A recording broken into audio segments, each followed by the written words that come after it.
예, 오늘 제가 이제 시흥 축제 어디까지 왔나라는 주제로 처음에 하려고 했는데요. 참여자분들 제가 여쭤봤더니 지난번에 강의를 들었던 분이 13분이고 나머지 분들은 다 오늘 이번에 처음 오신 분이라고 하시더라고요. 지난번에 작년에도 하셨던 분들 잠깐 손 좀 들어보시겠어요? 작년에도 오셨던 분. 앞쪽에서는 안 계신가요? 예. 그래서 제가 지금 강의를 이 초급 과정을 다 들은 분들과 그렇지 않은 분들을 같이 놓고서 강의를 해야 돼서 뭘 할까 좀 고민을 하다가 두 개를 좀 합쳐서 제가 시흥 시민축제학교 기획자들, 시민축제기획자를 위한 축제기획 가이드라고 해서 10개의 질문으로 축제 바로 알기 위해서 축제 전반에 대해서 제가 좀 쭉 한번 훑어서 말씀을 좀 드리고, 왜냐하면 작년에 10강을 통해서 이걸 다 이제 다른 분들은 들으셨는데 오늘 처음 시작하시니까 10강을 딱 압축해서 제가 1시간 안에 설명을 드리는 거를 먼저 하고요. 그리고 나서 시흥의 축제들에 대해서 잠깐 이야기를 좀 나누는 시간을 갖겠습니다. 그리고 이번 주 금요일이군요. 시흥 갯골축제 발전 방안에 대해서 김창수 교수님께서 강의를 해주시고, 다음 주에 축제를 통한 지역 공동체 활성화와 축제 기획을 위한 상상력 워크숍을 하고요. 그 다음 주는 선거일이라 선거일과 연휴가 막 끼고 그래가지고요. 강의가 없는 걸로 지금 돼 있는데, 예. 그리고 6월 10일 날 축제와 커뮤니케이션에 대한 강의가 있고요. 그리고 6월 13일 날 무주 반딧불 축제 현장 학습을 유문수 선생님이랑 가시게 되고, 6월 17일 날 지역 축제 벤치마킹 사례와 축제 평가, 이게 지금 최종본 맞습니까? 이 강의안이 제가 갖고 있는 거랑 약간 달라서. 그리고 고창 복분자 수박축제를 저랑 같이 가시고 축제기획 워크숍하고 마지막에 축제기획 워크숍 발표 및 수료식을 하게 됩니다. 저는 현장을 3번 가는 걸로 알고 있었는데 2번을 줄어들었나 봐요. 그래서 이번에는 어쨌든 10번을 통해서 좀 더 심도 깊은 강의들이 진행이 될 수 있도록 지난번에 오셨던 이설천 선생님이나 조정 선생님이 조금 더 깊이 있는 강의를 해주시고, 저하고 같이 축제 기획 워크숍을 2차례에 걸쳐서 하는 그런 시간을 갖겠습니다. 사실은 이 2시간이나 시간이 좀 짧아서 거기다가 지금 한 30분 정도 이제 빼먹어가지고 제가 보통 3시간 정도를 빡빡하게 해야 되는 걸 제가 1시간 안에 지금 할 수 있을까 좀 걱정이 되는데요. 시흥 시민분들이 워낙 출중하셔서 제가 뭐 빠르게 지나가도 이해를 하실 수 있을 거라고 생각을 합니다. 일단 이제 사담을 조금 줄이고 제가 바로 강의로 들어가서 진행하면서 또 말씀 좀 드리도록 하겠습니다. 이게 좀 축제학교 강의인데 너무 축제학교 아니면 행정학교 오신 것 같은 표정들이 다 그러셔가지고 좀 이렇게 릴렉스를 해야 되는데 제가 별로 릴렉스하게 안 생겼죠. 제가 막 축제 강의를 한참 하고 났더니 끝나고 나서 교육생들이 손 들고서 그런데 선생님은 축제 감독 할 것 같이 생기지가 않았는데 어떻게 축제 감독 하셨냐고 저한테. 그래서 축제 감독은 어떻게 생겨야 되냐고 제가 물어봤어요. 뭐 좀 이렇게 옷도 좀 찢어지고 뭐 머리도 좀 헝클어지고 이렇게 적어도 이상봉 선생님처럼은 되지 않나 뭐 이렇게 생각을 했나 본데요. 제가 이 내면에는 그렇게 생겼어요. 근데 겉에 포장만 이렇게 지금 돼 있는 겁니다. 그걸 이제 아시게 될 거라고 보고요. 첫 번째, 축제의 필요성입니다. 이제 제가 이거는 일반 시민들이 처음 축제를 기획자로 교육을 받을 때 축제에 대해서 궁금한 거를 질문을 어떤 걸 할까를 제가 적어본 겁니다. 그러면 그 질문에 대한 답을 하면서 축제를 이해할 수 있지 않을까. 그래서 축제의 필요성입니다. 축제의 필요성. 왜 축제를 하는지. 축제가 참 많은데 사람들이 계속 축제를 만들려고 그러고 있고, 왜 축제를 하는 거죠? 이런 궁금하지 않으세요? 그래서 되게 이제 주민자치위원장님들 물어보고 왜 축제를 하는 거죠? 동장님이 하래요. 예산이 나왔대요. 뭐 이래서 하는 경우도 있고, 머리를 극적극적 하면서 어떻게 하다 보니까 하게 됐네요. 뭐 이런 경우도 있고. 그런데 우리나라는 전통적으로 축제 문화가 이렇게 강할까요? 약할까요? 강한 축제 문화를 가지고 있는데 그게 이렇게 잠재되어 있는 거죠. 실제 우리나라의 축제는 한 2,000개 미만 정도로 좀 추산이 됩니다. 그런데 그 중에서 1945년 이전부터 지금까지 되고 있는 축제는 5개 정도밖에 안 됩니다. 나머지 1995개는 그러면 해방 이후에 생긴 거죠. 해방 이후에 그것도 1980년대 이후에 대부분 생기고 95년 이후에 더 많은 부분들이 대부분 생기고 최근에 축제들이 많아진 것처럼 느껴지는 거죠. 우리가 성장할 그 연대기로 좀 본다면 그 이유는 축제 문화가 단절이 된 겁니다. 한국에서 일제시대를 거치면서 36년간 축제 문화가 단절되고 또 해방 이후에 6.25를 거치면서 축제가 단절돼서 안타깝게도 우리 민족은 예전부터 1년 내내 사시사철 24절기에 맞춘 다양한 형태의 축제 문화들을 가지고 있죠. 그리고 국가적으로도 축제를 장려하기도 했고 국가가 실제로 축제를 주관하기도 했어요. 예를 들면은 팔관회 같은 행사는 고려시대 전 시기를 팔관회를 개최를 했는데 팔관회는 우리 지금 치면 여수 세계 박람회 정도라고 생각하시면 됩니다. 그 정도를 매년 국가에서 개최를 했어요. 그래서 우리나라만 하는 게 아니라 동남아시아권과 일본, 중국, 주변 국가들이 다 자기네 문물을 가지고 와서 그걸 펼쳐놓고 그 박람회 형태의 축제에 참여하는 거죠. 리허설도 했어요. 리허설. 대통령하고 관료 대신들이 전날 하루 종일 풀 리허설도 하고 이렇게 했던 축제가 팔관회였습니다. 이거를 수백 년을 했어요. 수백 년. 이 조선시대의 그 축제 문화는 또 각 지역으로 흩어져서 우리가 아는 그런 대동제, 굿, 당제 이런 것들이 다 지역의 풀뿌리 축제 문화가 됐던 거죠. 지금 그런 것들이 지금 다 사라져 있는데 왜 그런 걸 했을까요? 그런 걸 했던 이유는 그렇죠. 단결하기 위해서 뭔가 필요가 있었을 거라는 거죠. 그것이 무엇인가를 살펴보기 제가 몇 가지를 뽑아본 겁니다. 인위적 축제와 자생적 축제. 대부분 우리가 축제들을 지금 경험하는 축제들은 인위적인 축제예요. 어떻게 누군가가 만들어낸 축제들이죠. 그리고 모든 축제들은 누군가가 만들어냈을 텐데 오래된 축제들은 누가 만들어냈는지 잘 모르는 축제들이 대부분입니다. 근데 지금 우리가 보는 축제들은 개최 시점이 정해져 있고 그 시기에 지자체장이든 누군가든 행정의 요구에 의해서든 지자체장의 요구에 의해든 시민이나 주민에 의해서 만들어진 거죠. 자생적 축제 문화가 약하다는 겁니다. 지금 한국의 자생적 축제 문화가. 그 자생적 축제 문화를 강화하기 위해서 주민주도형 축제들을 많이 만들어내야 된다라는 그런 운동을 제가 지금 하고 있는 거고요. 그 다음에 이제 아마존 밀림의 축제를 오늘 시간이 안 돼서 제가 보여드릴 수 있을지 모르겠는데 원형적 축제의 모습들 3,000년, 5,000년 전에 인류의 화폐도 없고 돈이 화폐구나. 관광객도 없고 뭐 아무것도 없는데도 축제는 있었을까요?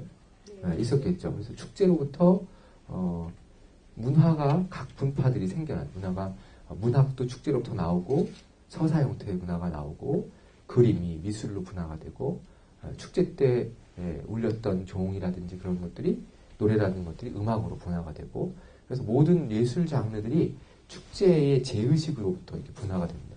그럼 그 원형적 제의식의 축제들은 어디서 찾아볼 수 있을까? 굉장히 찾기가 힘들죠. 지금은 다 사라져버려서. 그래서 아마존 밀림의 축제들 중에서 그런 원형적 축제라고 할 만한 것들을 찾아서 제가 보여드렸었는데 시간이 되면 오늘 제가 보여드리도록 할게요. 그 다음에 축제는 놀이의 특성을 가장 잘 간직하고 있습니다. 놀이의 특성. 그래서 이 삶 자체, 인간은 놀이하는 인간이라고 한 사람이 있죠. 놀이의 형태들, 우리가 살고 있는 모든 것들이 게임의 룰, 놀이의 룰에 의해서 사실 움직이고 있습니다. 정치, 뭐 행정, 문화, 사회 모든 것들이 그래서 놀이로 풀어내는 그런 이 철학자나 인류학자들이 있죠. 그래서 그 놀이의 특성을 가장 잘 간직하고 있는 게 축제입니다.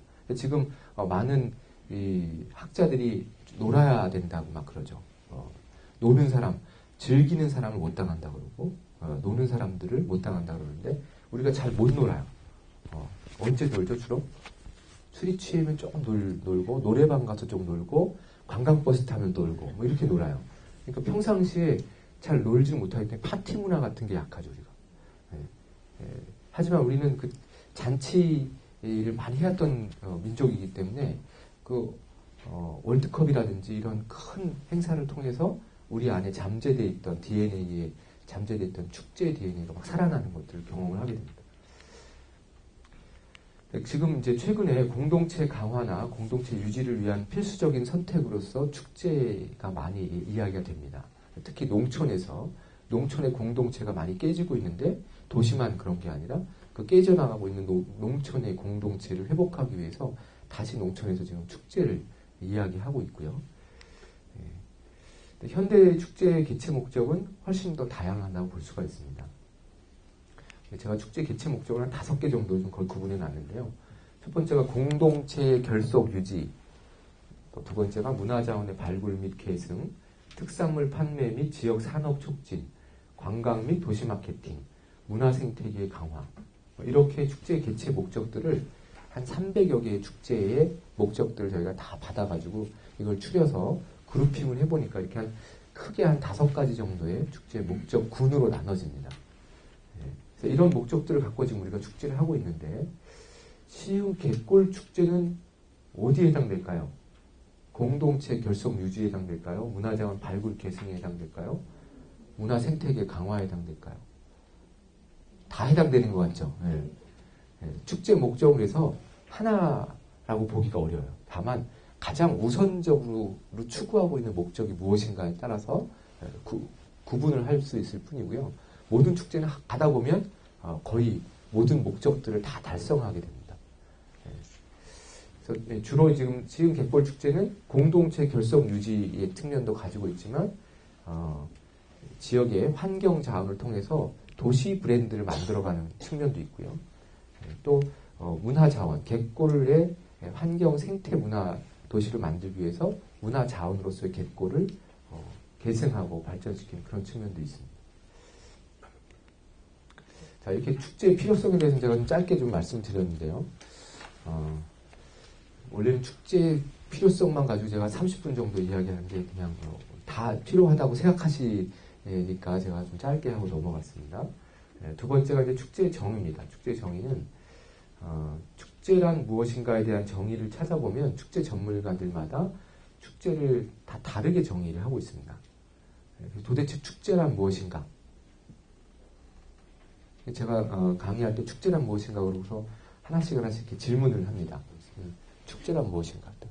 그래서 떠오르는 단어 하나를 한번 말씀해 보세요. 축제란 무엇인가 그러면? 즐기는 것. 앞에 사람이 이야기한 거는 반복하면 안 됩니다. 뒤에 계신 분들은 계속 다른 것들을 막 생각해 보세요. 문화. 예. 문화 나왔습니다. 벌써 이제. 그 다음에 놀이. 흥. 여가. 예. 좋은 얘기 다 하시면 돼요. 예. 다 맞아요. 예. 여행. 예. 여행을 떠나는 거죠. 축제는 여행이다. 선생님, 혼자 앉아 계신 선생님 축제는 뭐라고 생각하세요? 예? 다 나왔어요 벌써? 이 정도로 다 나오면 안 되는데. 예.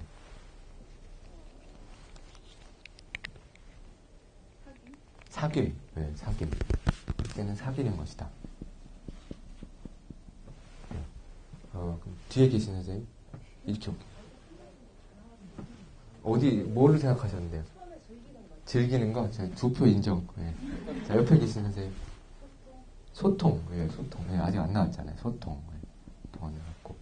선생님 뭐라고 생각하세요? 축제는? 화합. 네. 화합. 선생님, 축제는? 네. 저도 흥이라고 생각했는데. 흥의 두 표? 네, 흥 두 표. 네. 네. 누가 제일 많은 표를 얻나 한번 해보겠습니다. 축제는 뭐라고 생각해요? 단결. 네, 단결. 선생님. 큰 모임. 모임이 네. 작은 모임 아니고 큰 모임. 큰 모임. 아, 일단 큰 모임. 네. 또 선생님, 축제는 뭐라고 생각하세요? 공동체 놀이. 예. 공동체 놀이.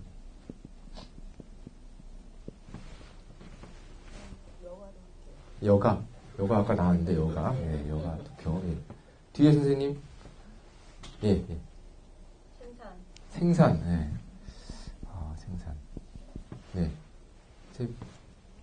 네. 발견. 예. 아직 많이 남았지 않습니까? 예. 또 좋은 말 생각해 보세요, 한번. 축제 그러면 딱 떠오르는 거?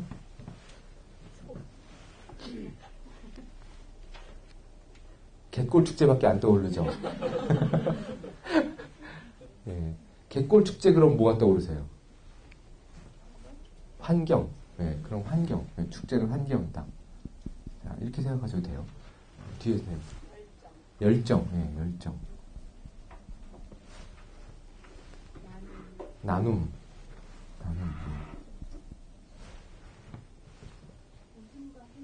웃음과 행복. 예. 웃음과 행복. 예. 옆에 있으세요? 재미. 아, 재미가 안 나왔구나. 재미. 예. 선생님. 사랑. 예. 사랑. 먹거리. 예. 축제는 먹는 거다. 예. 예. 또 뒤에 선생님. 어울림. 예. 네, 고생하셨습니다. 예. 이 정도면 뭐 될 것 같아요. 뒤에 계신 분들도 제가 볼 때는 뭐 새로운 걸 이야기하실 수 있을 분이 안 계시는 것 같고, 여기 두 표 이렇게 할 것 같은데, 예, 여기 보시면,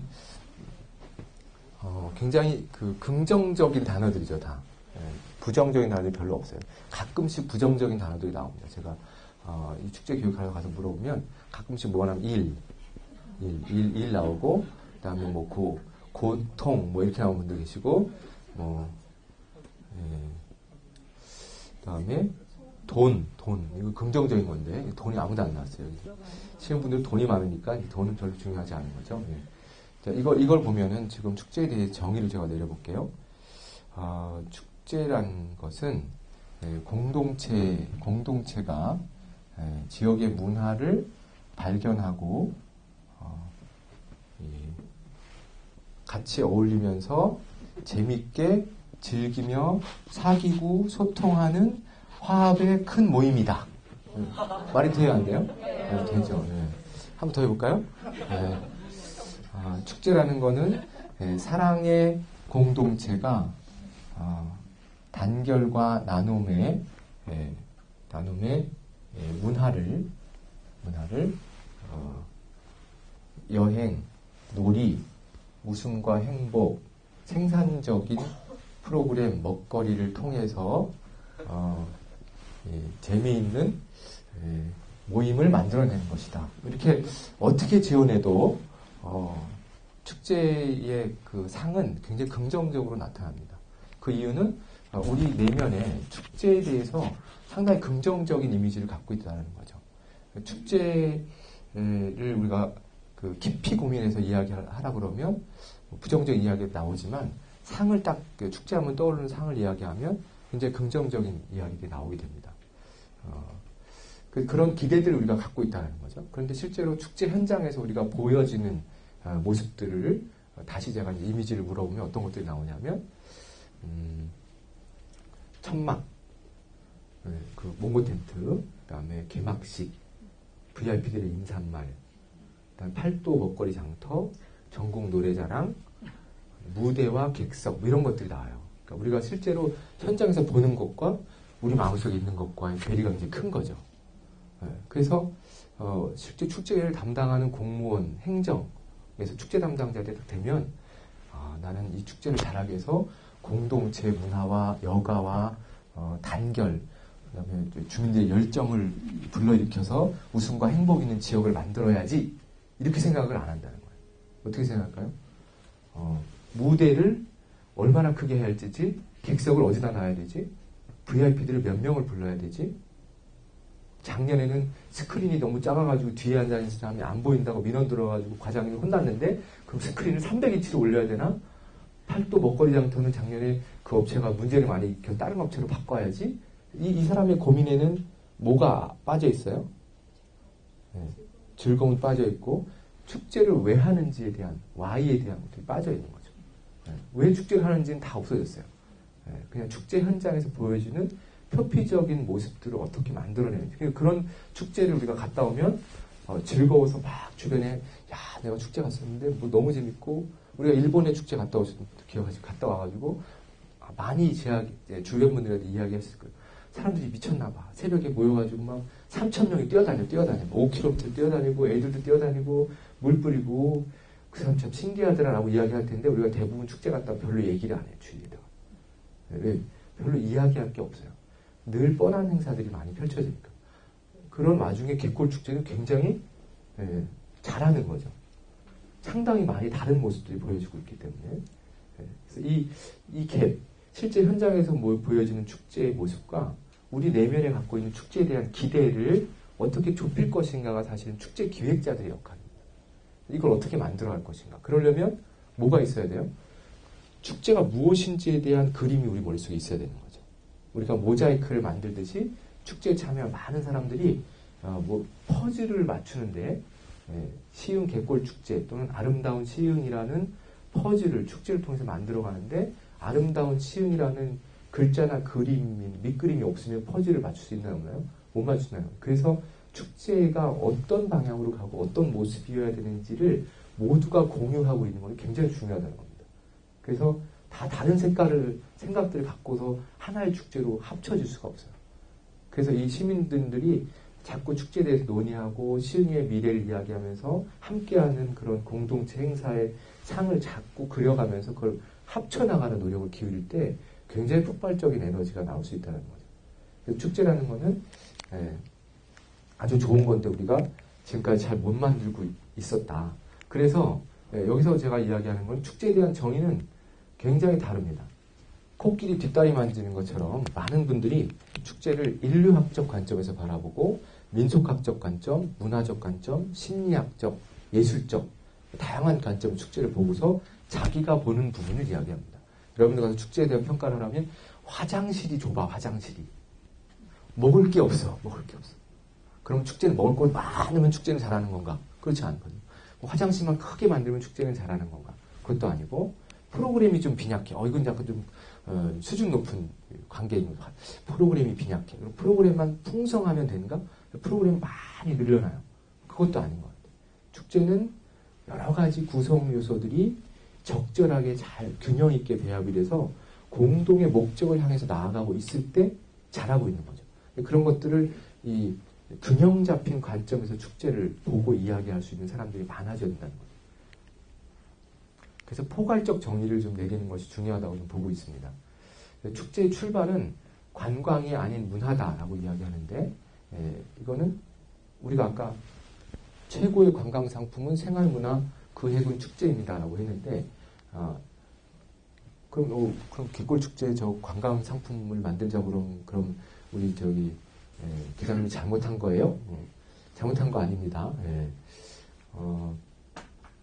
문화로부터 출발을 해야 된다는 거죠. 처음부터 관광이 아니라 제가 축제 정의 내릴 때 세계적인 축제 한 3개를 사례로 듭니다. 뮌헨 맥주 축제, 그다음에 삿포로 윤축제, 또 토마토 축제 이런 사례를 들어요. 그 3개의 축제들이 다 엄청난 관광객이 오는 거예요. 650만 명, 200만 명, 1조 1,000억을 벌어들이고 작은 마을에 수십만 명이 오고 이런 축제들이에요.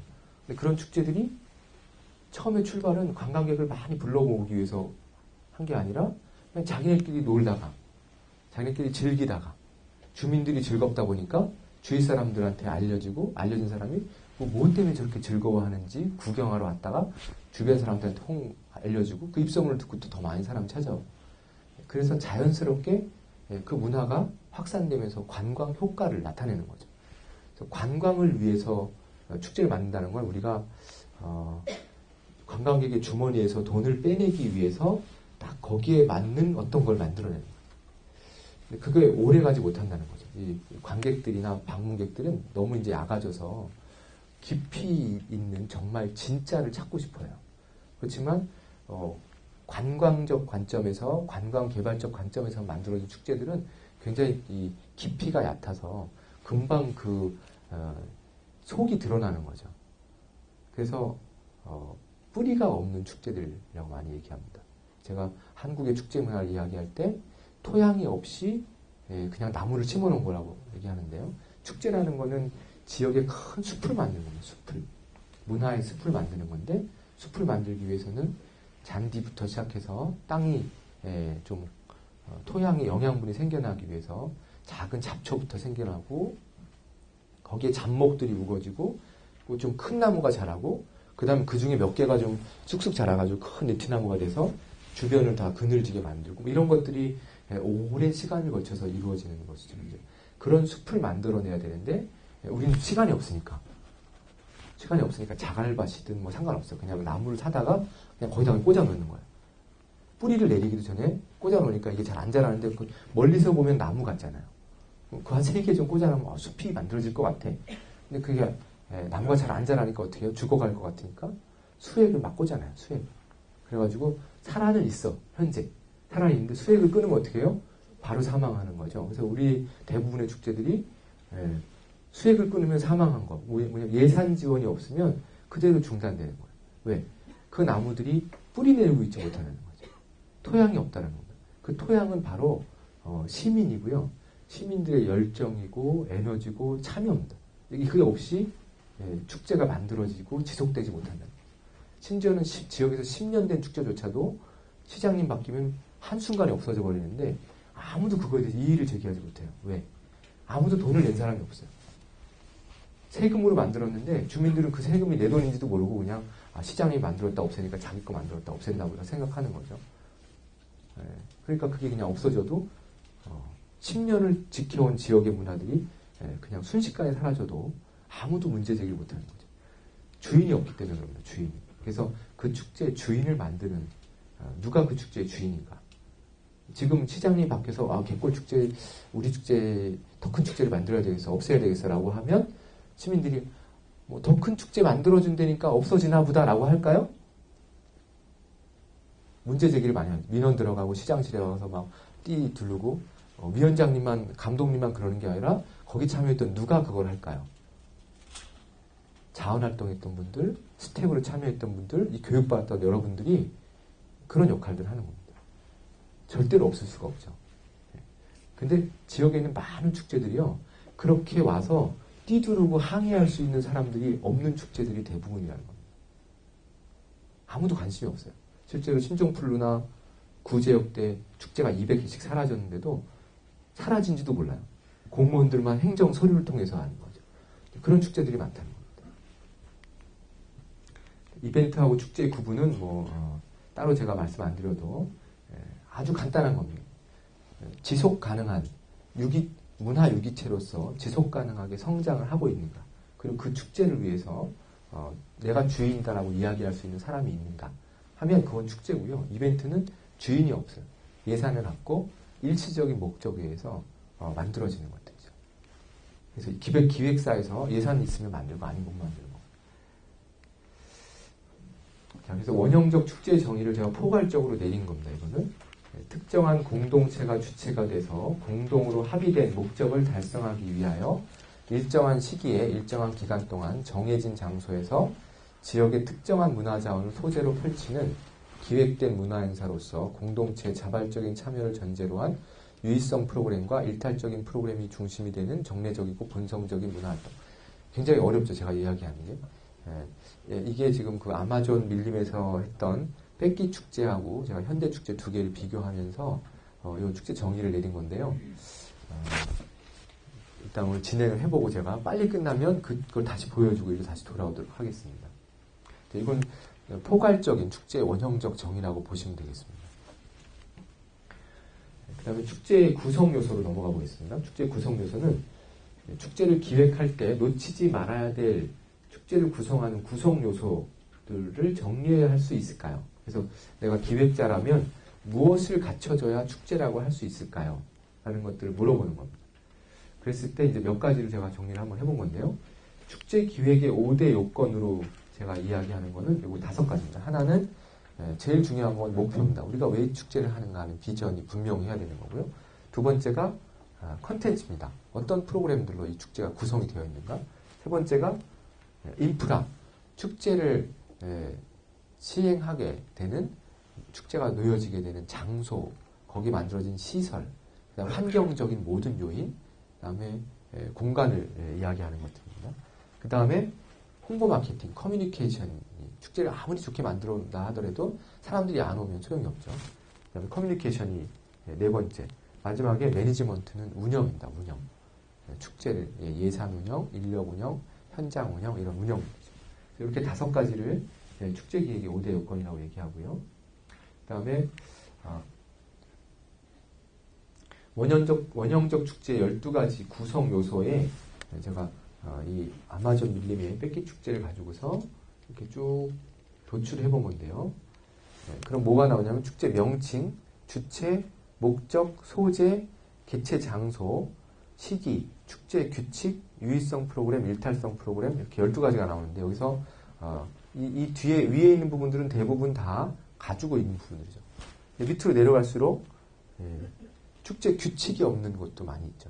축제의 룰 같은 겁니다. 이거는 프로그램별 룰이 될 수도 있고요. 전체의 룰이 될 수도 있고 이 아마존 밀림의 뺏기 축제는 여성들의 출입을 금한다는 룰을 가지고 있어요. 유의성 프로그램은 축제에 갔더니 사람들이 막 책을 읽다가 밥을 먹고 다시 와서 전시를 보고 또 책을 읽다가 회의하고 집에 가. 축제예요? 워크숍이나 세미나가 그렇죠. 워크숍, 세미나, 박람회와 축제의 다른 점은 놀아야 되는 거예요. 축제. 놀이가 있고 춤이 있고 노래가 있고 그럼 가무 악기가 어울려지는 유의성 프로그램이 있어야 된다는 거고요. 그 다음에 일탈성 프로그램이라고 하는 건 축제 때만 이루어지는 어떤 일탈이 있다는 겁니다. 이 축제에서 일탈은 그냥 막 평소에 안 해본 거를 마음대로 할 수 있는 게 아니에요. 평소에 안 걸어 다니던 길을 막 차도를 막고 길에서 돌아다닌다? 이유가 있어야 돼. 이유가. 이 도로가 원래는 차도가 아니었고 어떤 사람들이 이용하는 어떤 공간이었다. 그래서 이걸 다시 한번 우리가 체험한다. 뭐 어떤 이유가 있어야 되는 거죠. 그런 일상에 영향을 주는 또는 일상을 유지시켜주는 그런 일탈성 프로그램들이 축제의 일탈성 프로그램인데요.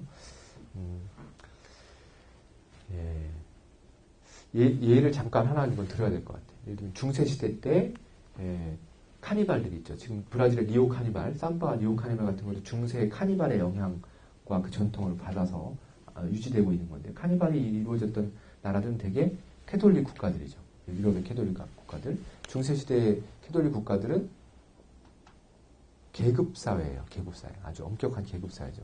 그 캐톨릭 국가의 엄격한 계급사회에서 수백 년 동안 카니발의 문화가 생성이 돼서 유지되어 왔는데 왜 그랬을까? 카니발에는 아주 강력한 일탈적 요소가 있습니다. 이 엄격한 종교의 신분제 사회에서 사람들이 계급을 떠나서 서로 소통하고 어울릴 수 있는 유일한 시간이 축제예요. 그래서 카니발에 가면 리오 카니발 가면 저 사람의 신분이나 직업, 소득을 알 수가 없어요. 뭐 옷을 다 이상하게 입고 다니니까 아니면 다 벗고 다니거나 그래서 이 사람이 어떤 사람인지 신분이 어떤지 모르는 거죠. 중세시대 때도 가장 무도회를 해서 가면을 쓰거나 아주 화려한 의상을 입고 사람들이 무도회에 나오면 이 사람이 어떤 신분인지 하인인지 귀족인지 상인인지 신분인지를 모르는 거죠.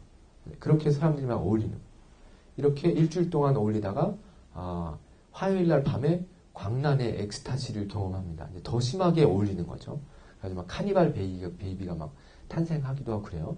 리오 카니발에는 심각합니다. 그런데 이게 중세 시대에 있었던 일이에요.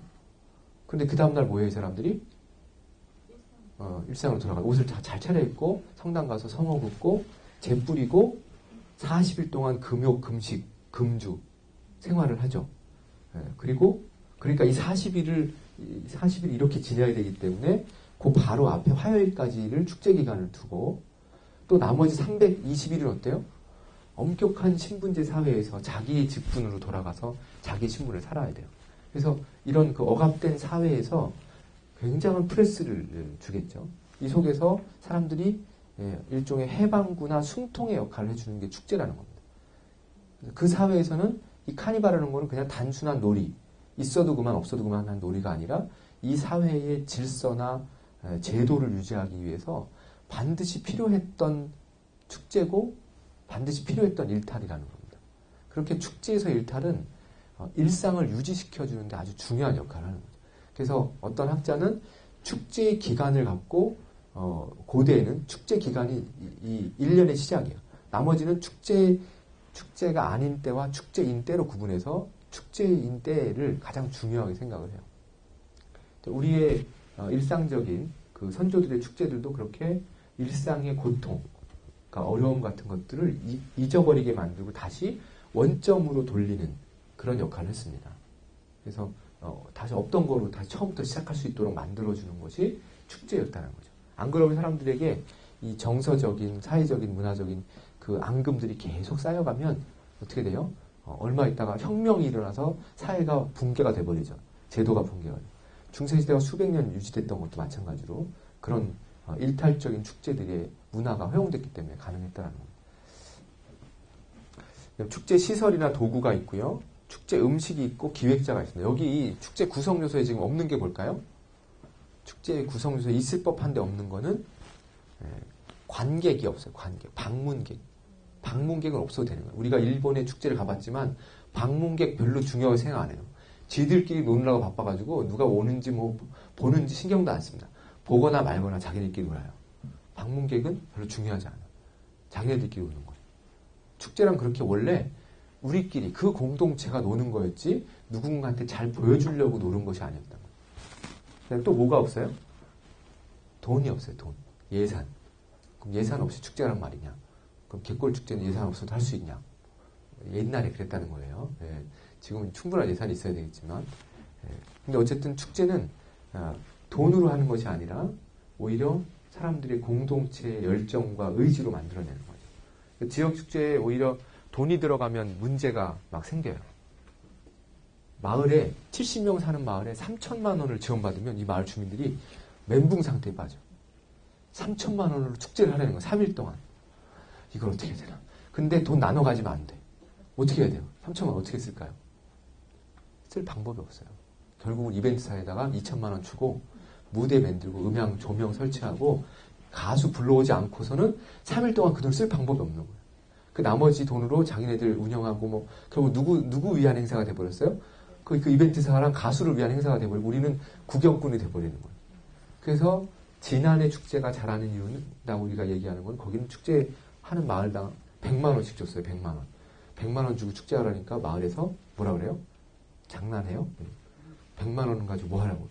축제하라는 게 아니라요. 이 사람들에게 축제는 무대, 객석, 가수, 연예인 이렇게 생각이 되니까 축제 그럼 그게 떠오르니까 100만 원 이게 안 맞는 거예요. 축제하는 게 아니라 잔치하시라고 잔치 주민들끼리 잔치하라고 진짜 그렇게 얘기를 해야지. 그러면서 그걸로 뭐예요? 떡 맞추고 돼지머리 주문하고 막걸리 사고 고기 수육했더니 30만 원이 남네? 야, 이거 어떡하지? 이걸로 선물 사자. 그래가지고 선물 사가지고 주민들이 추첨해가지고 선물 다 나눠가지니까 100만 원으로 배 터지게 먹고 선물 나눠가지고 이야, 우리 지난구 정말 좋다고 막 이렇게 몇 년 동안 하는 거예요.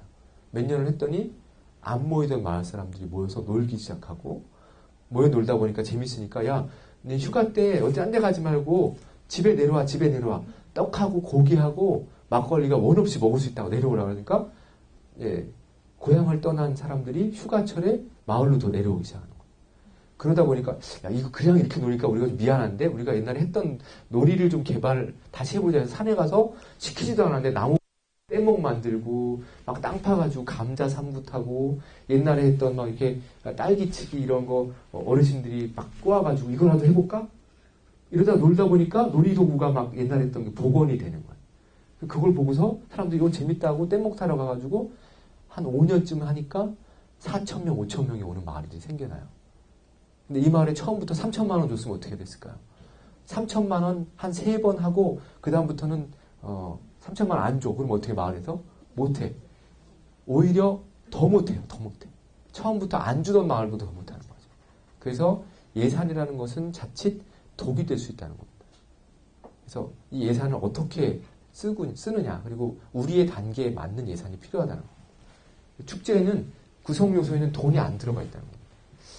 제가 이 돌맞을 것 같은데 어쨌든 원형적 축제에 그렇다는 겁니다. 그 다음 축제의 종류입니다. 축제의 종류. 축제를 이야기할 때 보면 쉬는 시간 없이 그냥 쭉 갈 겁니다. 뭐 혹시 급하신 분들은 알아서 조용히 다녀오세요. 네. 축제를 이야기할 때 지역 축제, 문화관광 축제, 마을 축제, 뭐 여러 가지 축제들인데 어떻게 종류를 구분할까요?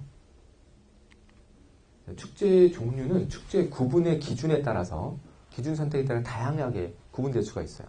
소재 유형에 따라 구분할 수도 있고요. 추진 주체에 따라 구분할 수 있고 개최 지역에 따라서 목적 유형, 추진 단위에 따라 다양하게 구분될 수가 있습니다. 근데 이거 왜 축제를 구분하냐 하는 거에 따라 달라지는 거죠. 예를 들면 우리가 소재 유형별로 평가를 하려고 한다. 그러면 소재 유형별 구분이 필요한 거고요. 소재 유형별 구분은 이런 것들입니다. 문화예술 축제, 민속 축제, 특산물 축제, 경관형 축제, 생태 환경 축제. 지금 갯골 같은 경우는 생태 환경 축제에 들어가는 거예요. 추진 주체로 보면 관 주도형, 민간 주도형, 민간 협력형. 여기 갯골 축제는 어디에 들어가요? 민간 협력형 축제에 들어가는 거예요. 민간 추진 조직이 갖춰져 있고. 그다음에 추진 단위, 동아리 단위, 마을 단위, 자치구 단위, 도시 단위, 정부 단위가 있으면 여긴 지금 도시 브랜드형 축제입니다. 갯골 축제는. 목적 유형으로는 예술 창작 및 문화 생태계 강화, 공동체 결속 강화, 관광 및 도시 마케팅, 지역 산업 및 산업 촉진 및 활성화. 이걸 목적 유형으로 봤을 때는 문화 생태계나 공동체 결속 강화가 공동체 결속 강화나 관광 및 도시 마케팅의 목적에 해당될 수 있겠죠. 개최 지역은 도시 축제, 농어촌 축제로 구분이 됩니다. 또는 섬 단위 축제도 있을 수가 있고요. 안녕하세요. 그래서 축제의 소재 유형에 따른 분류를 훨씬 더 세세하게 나눠놓은 겁니다. 예술문화축제가 100분율 상으로 21.9%로 가장 많고요. 관광문화축제가 10.5%, 지역 특산물 축제가 7.7% 이런 식으로 10가지 이상의 소재 유형별 축제들을 구분해낼 수가 있습니다. 그래서 제가 이제 7개의 큰 그룹으로 나눠본 겁니다. 소재 유형에 따라서 지역 특산물 및 산업에는 금산 인삼 축제 같은 게 들어갈 수가 있고, 지역 민속문화 축제는 청도 소싸움 축제 같은 게 지역 민속문화 축제에 들어갈 수가 있고요. 오수 의견문화제가 지역 스토리나 인물 역사를 다룬 소재가 들어갈 수가 있고요. 지역의 자연 생태 경관은 갯골 축제나 무주 반딧불 축제 같은 게 들어갈 수가 있어요. 지역 공동체 가치나 철학은 월미 평화축제, 무슨 통일축제 이런 것들이 여기에 해당되겠고, 지역의 유물 유적 문화재는 강화 고인돌 축제 같은 게 들어갈 수가 있습니다. 특정 예술 문화 장르는 음악축제, 연극축제 이런 것들이 들어갈 수가 있겠죠. 이렇게 소재 유형에 따라서 축제의 소를 분류해 본 겁니다.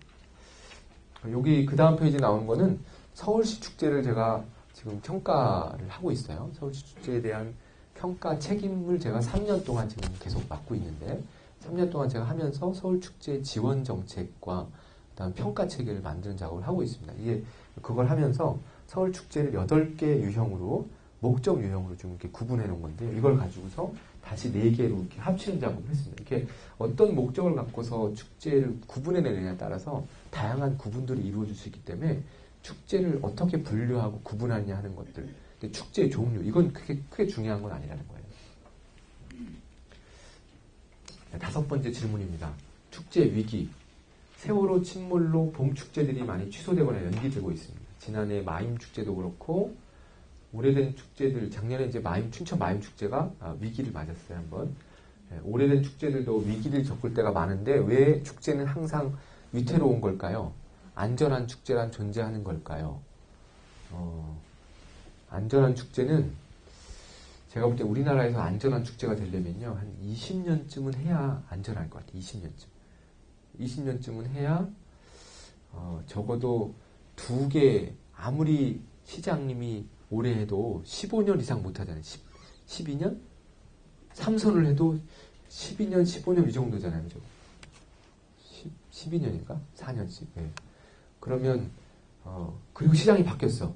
그럼 12년 한 축제도 없어질 수 있어요. 원주의 따뚜 축제가 10년 하고도 없어졌어요. 다이나믹 페스티벌로 바뀌었어요. 따뚜 경기장까지 만들어요. 수백억을 들여서 만들어놨는데, 그런데 20년쯤 하면 적어도 시장님이 몇 명 거치잖아요. 쉽게 이제 없애줄 수가 없어요. 그렇기 때문에서는 아니고요. 20년쯤 되면 없어질 축제는 이미 다 없어졌어요. 살아남을 축제들만 살아나면서 그 축제의 다양한 이해관계들과 지역의 지지 세력과 주인들이 생겨날 수 있다는 거죠. 예. 그렇게 안전한 축제가 되려면 일단 오래 살아 있어야 돼요. 우리가 성인이 되면 독립을 해서 혼자 살아갈 수 있지만 어린 성인이 될 때까지 우리가 키우는 것처럼 축제도 마찬가지입니다. 축제는 살아있는 문화 유기체라고 우리가 많이 얘기합니다. 왜냐하면 성장하기 때문에. 축제가 지금 갯골 축제가 올해 8년? 9년 차죠. 9년 차.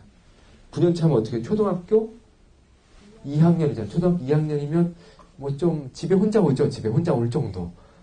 초등학교 2학년, 자, 지금부터 너는 돈을 벌어와야 돼. 그러니까, 어디서 돈을 벌지 생각해서 취업을 해라, 일단. 네가 취업을 해서, 많이는 말고 한 달에 200만원씩만 네가 벌어오고, 안 벌어오면 너는 집에서 쫓겨난다. 이러면 애가 나가서 돈을 벌어와요? 훔쳐오겠죠. 유치장에 갇히거나, 아니면 집을 나가버리거나, 아니면, 뭐, 문제가 생기겠죠. 근데 되게 우리 그 축제들을 만들어 놓고, 한 2년쯤 되는 축제면 깐나내기잖아요, 이제. 2년쯤 돌 지나고, 이제 걸어다니는 애한테 자, 지금부터 너는 이제 관객 수가 많이 와야 되니까 방문객 수 10만 명 이상이 와야 되니까 너는 지금부터 10km 마라톤을 달릴 수 있어야 되고 얘한테 너무 많은 주문을 하는 거예요. 근데 축제는 어린 태동기가 있고 태동기, 성장기가 있고요. 안정기가 있고 확산기가 있어요. 지금 갯골 축제는 성장기입니다. 성장기. 아직까지는. 아직 안정기 안 들어간 거죠. 보통 한 10년 정도 돼야 안정기라고 이야기하는데 안정기쯤 되면 축제가 자기 갈 길을 자기가 설계해서 갑니다. 나는 이쪽 길로 가야 될 것 같아. 우리가 아이를 키울 때 너는 커서 판검사가 돼야 돼. 그러면 얘가 판검사가 돼요? 사춘기 지나면 엄마 내 인생에 관여하지 마세요. 지가 알아서 막 하는 거예요. 막 속이 터져도 어떻게 해요? 지가 가게 냅둬야 돼요. 지가 잘 갈 수 있도록 서포트 해주는 거예요. 축제는 그렇게 성장하는 유기체입니다.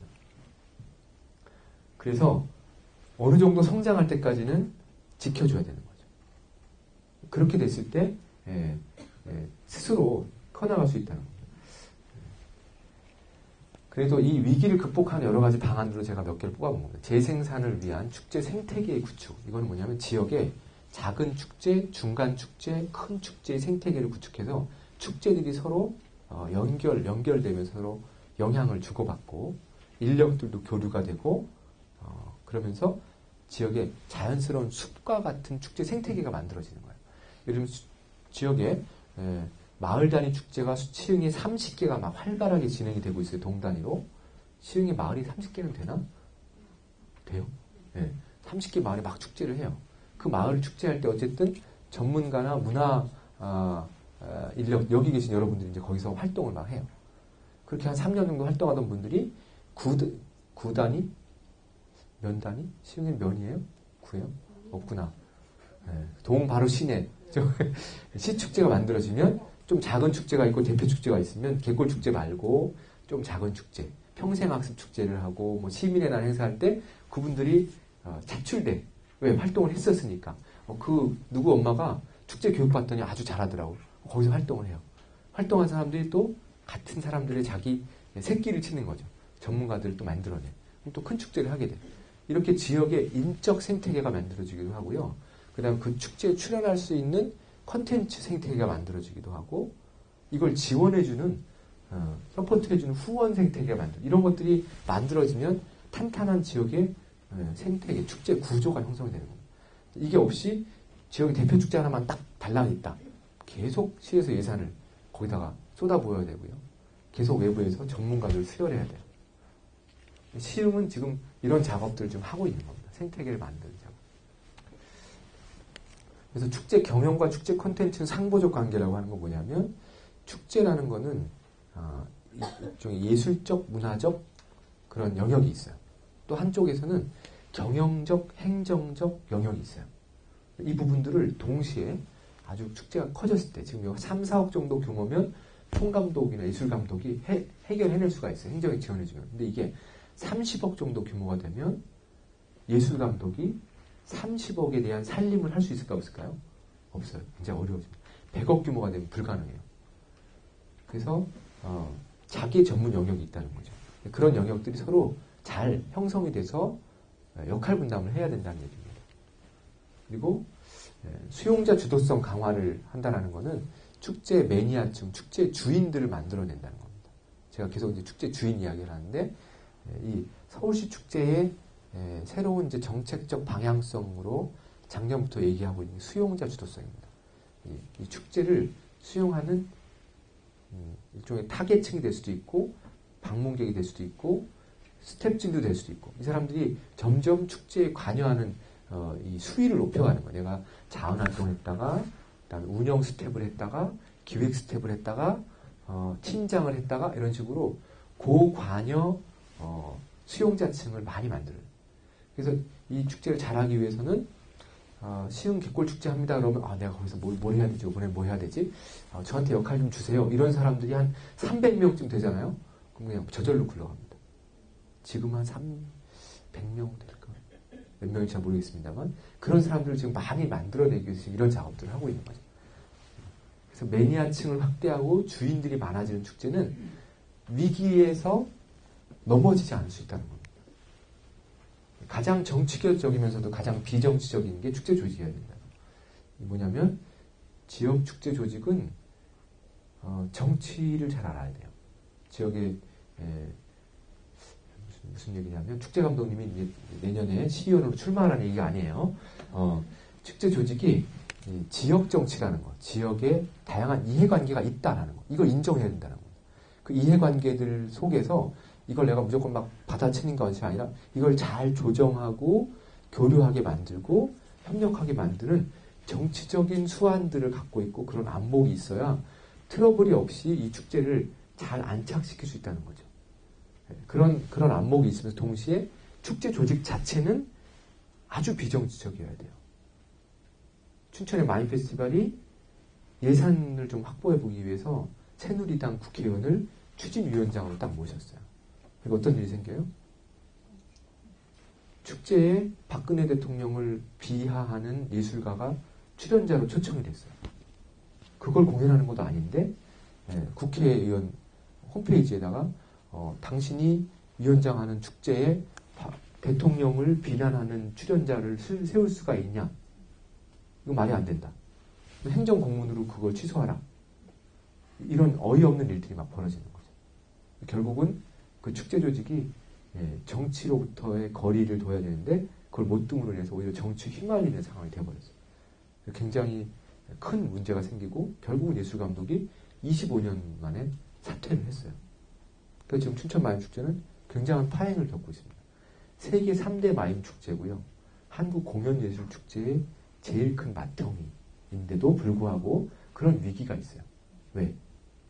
아까 제가 이야기했던 이런 축제 경영과 컨텐츠의 상호적 관계를 잘 이해하지 못했던 측면하고 이 정치적이면서 비정치적인 축제 조직의 어떤 성향들을 잘 실천하지 못했기 때문에 이런 일들이 벌어졌다고 생각을 합니다.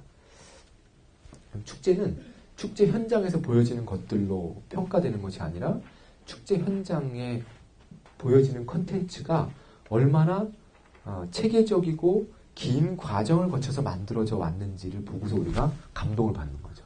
어형선 퍼레이드 하는데 우리가 그걸 보고서 다들 감동받고 기쁘고 힘들지만 뿌듯했던 건 뭐예요? 과정이 있었다는 거예요. 과정. 우리가 그걸 가지고서 주민들이 막 치고받고 싸우기도 하지만 어쨌든 그걸 만들어내서 낑낑매고 그걸 들고 거기다 올려놓고 사진 찍을 때 뿌듯함, 그걸 바라볼 때 뿌듯함은 과정을 경험한 사람들이 느낄 수 있는 자부심입니다. 축제는 그렇게 얼마나 많은 과정들을 결과로서 보여줄 수 있는가 하는 것입니다. 대부분의 이벤트사들은 어떻게 해요? 우리는 축제가 어떻게 진행되는지 전혀 모르고 어느 날 갔더니 축제가 거기 펼쳐지고 있어. 공연자들도 있고 다 뭐 세팅이 돼 있어. 우리는 구경꾼이 되는 거죠. 거긴 과정이 없어요. 결과로서의 축제만 있는 거죠. 그 축제는 뿌리가 없는 축제. 뿌리가 화분을 잠깐 사다가 빌려서 거기 놔둔 거예요. 가져가면 끝이에요. 이 시흥의 땅에 뿌리 박고 있는 축제들, 뿌리 박고 있는 나무들이 만들어져야 된다는 거죠. 그러려면 우리가 힘들더라도 이런 과정들을 겪어야 된다는 거예요. 축제 기획입니다. 축제를 잘 기획하기 위해서 특별한 기획 비법이 없나요? 이런 질문을 할 수가 있겠죠. 축제 기획자들이 매뉴얼 뭐 이런 게 있으면 거기에 맞춰가지고 축제를 기획하면 참 좋겠는데 그런 노하우를 좀 알려달라.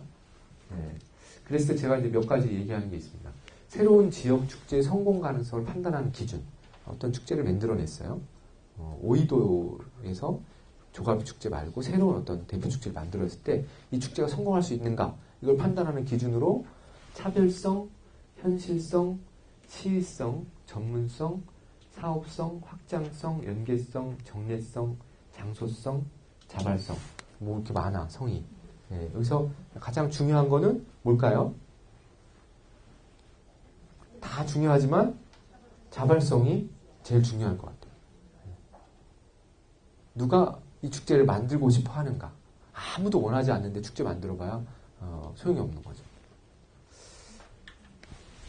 자, 이건 이제 판단 기준으로 한번 참고를 하시고 될 것 같고요. 그다음에 마을 축제를 이야기할 때 제가 마을 축제의 성공 포인트 10가지를 이야기합니다. 첫 번째가 준비 과정이 축제적인가?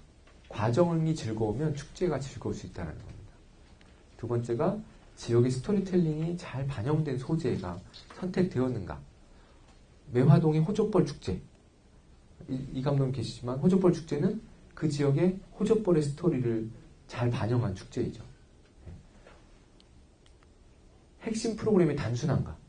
핵심 프로그램이 어형성 퍼레이드, 갯골 축제는 어형성 퍼레이드가 핵심 프로그램 중에 하나라고 보여지는데요.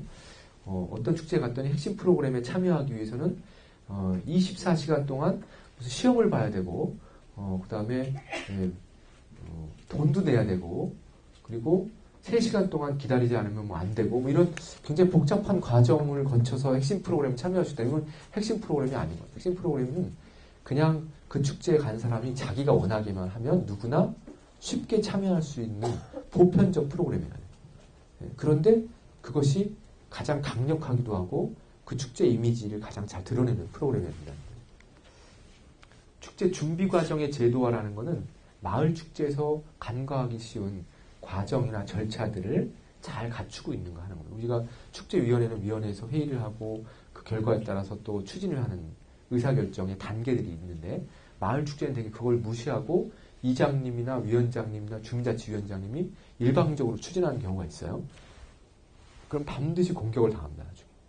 자기가 정말 내가 힘들어가지고 내 고생 다 하고 내 돈까지 써가면서 했는데도 주민들은 1,500만 원 받은 건 다 어디다 썼어? 150만 원 남겼나벼? 뭐 이러면서 의심의 눈초리를 바라보고, 그러면 그 주민자치위원장님은 내 돈 150만 원이 들어갔는데 150만 원을 썼다고 누명을 쓰고 어떻게 해요? 다음부터는 절대로 주민자치위원회에 나오지도 않아. 그 사람도 보지도 않고. 그러면 지역에 손해를 보는 거죠. 그거는 그 위원장이 잘못한 거예요. 그 과정을 공유하고 공개하고 같이 간다라는 느낌들을 갖게 만들고 이런 절차적 정당성을 확보해야 된다는 거예요. 그게 준비 과정의 제도입니다. 청소년들과 어린이들의 참여를 통해서 이 축제가 계승될 수 있도록 하는 것이 매우 중요하고요. 축제 상징물이 현장에 노출될 수 있도록 하는 것들이 필요합니다. 지역 먹거리도 프로그램이다. 오이도의 조가비 축제. 그러면 조가비 축제니까 조개가 어쨌든 노출이 돼야 되는 거. 먹는 것만 아니라 기념품도 있고 큰 조형물도 있고 포토존도 있고 뭐 이런 게 있어야 되는 거. 지역 먹거리도 프로그램이다. 먹거리는 만들려고 그러면 되게 마을에서 뭘 만드냐면요. 새마을 지도자 분여회 뭐 와가지고 어떤 걸 만들 것 같아요? 쉬운 거. 잔치국수, 부침개, 김밥, 오뎅, 떡볶이, 뭐 가끔 가다가 비빔밥 정도. 김밥 천국을 부르시죠? 제가 그래요. 그 마을만에서 먹을 수 있는 거, 그 주민들만 할 수 있는 어떤 거. 우리는 팔도 사람들이 다 모여서 뭐 특별한 음식이 없는데, 그러면 주민들끼리 우리 마을 음식 경연대회라도 해서 제일 잘하는 분 뽑아가지고 그 사람 음식을 우리 마을 음식으로 만들어서 그런 것들을 먹을 수 있게 해요. 축제는 맛으로 기억된다는 거예요. 맛으로. 맛과 냄새로 기억된다. 그래서 먹거리가 좋은 축제는요, 아무리 못해도 50점 이상은 됩니다. 근데 아무리 잘한 축제도 먹거리가 후지면요, 50점도 못 받아. 그래서 먹거리가 중요한 거예요. 팔도 먹거리 장터가 문제가 되는 건 뭐냐면, 어디 가나 다 팔도 먹거리 장터가 와서 팔도 음식을 다 하고 있는 거예요. 전혀 특색도 없이. 위생적이지도 않고, 비싸기만 하고, 또 지역에도 전혀 도움이 안 되고. 목적이 분명한 축제를 기획해야 된다는 거. 그다음에 주민들 간의 이해관계를 고려한 조직 구성과 프로그램이 필요하다. 그리고 기록 자료와 평가와 감사. 잘 기록해두고 잘 남겨두고요. 끝나고 나면 꼭 주민들이 같이 모여서 서로를 격려하는 그런 감사의 세리머니를 해야 된다는 겁니다. 끝나고 땡이 아니라 반드시 그런 평가를 통해서 반성하고 격려하는 그걸 통해서 우리가 하나라는 일체감을 느끼는 거죠. 제가 이거 이야기할 때 많이 이야기하는 게 마을 축제는 마을 주민들이 적으니까 한 사람만 캠코더나 뭐 카메라 들고 다니면서 인터뷰를 해라. 참여한 모든 마을 주민들 한 사람 한 사람 다 인터뷰하면 많아야 200명 정도 인터뷰를 해요. 적으면 100명. 그럼 한마디씩 해서요. 그러면 뭐 순이 엄마 고생했어요. 뭐 위원장님 화이팅. 뭐 누구야 누구 엄마 미안해 지난번에 싸워서 이런 얘기를 하면 1인당 뭐 5초에서 길면 10초 정도 해요. 다 합해봐야 한 20분밖에 안 돼. 그러면 축제 끝나고 나서 다 평가해야 할 때 이제 그걸 먼저 쫙 틀어주면 이야기들이 다 나오잖아요. 그러면 사람들이 집에 안 가요. 누가 내 욕했나 보느라고 절대 다 끝까지 다 보는 거예요. 눈이 뚫어져라고 보고서 끝날 때쯤 되면 어때요? 되게 감동적이야. 아, 우리가 하나구나. 하나라는 것이 이런 느낌이구나.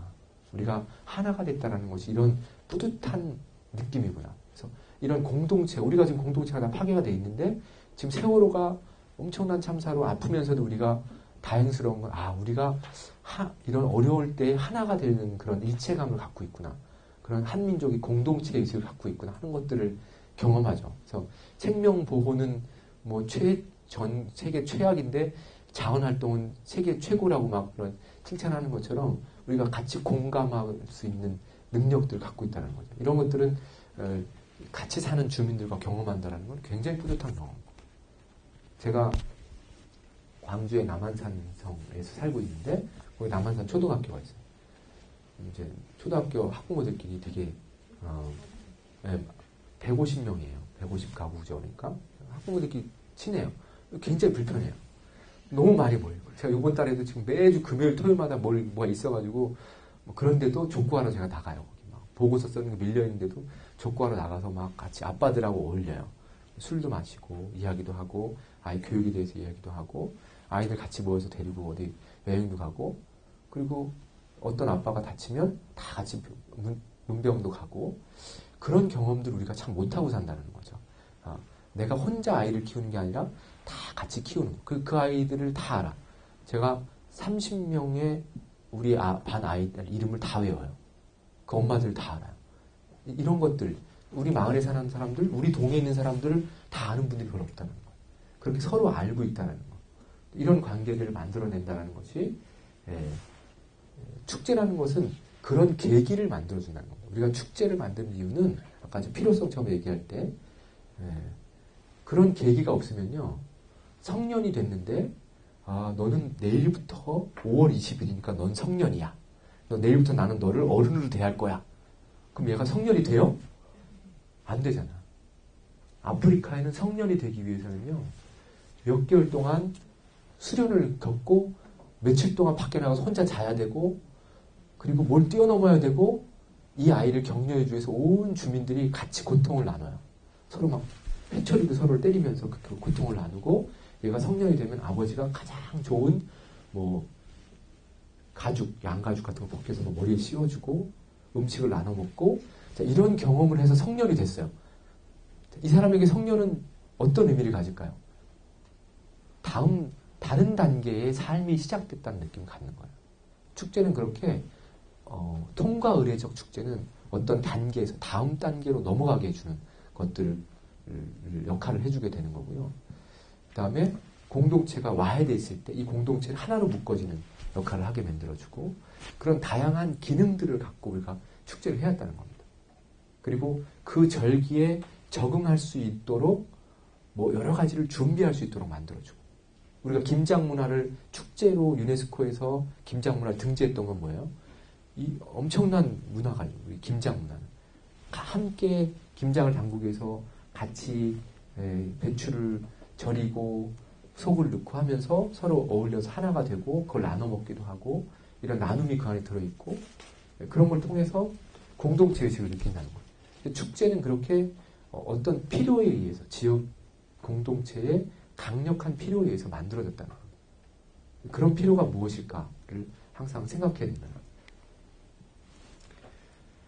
그리고 축제 기획에서는 제가 이제 시간 전략, 공간 전략인데 이건 제가 이제 뒤에 기획 워크숍 할 때 말씀드릴 거예요.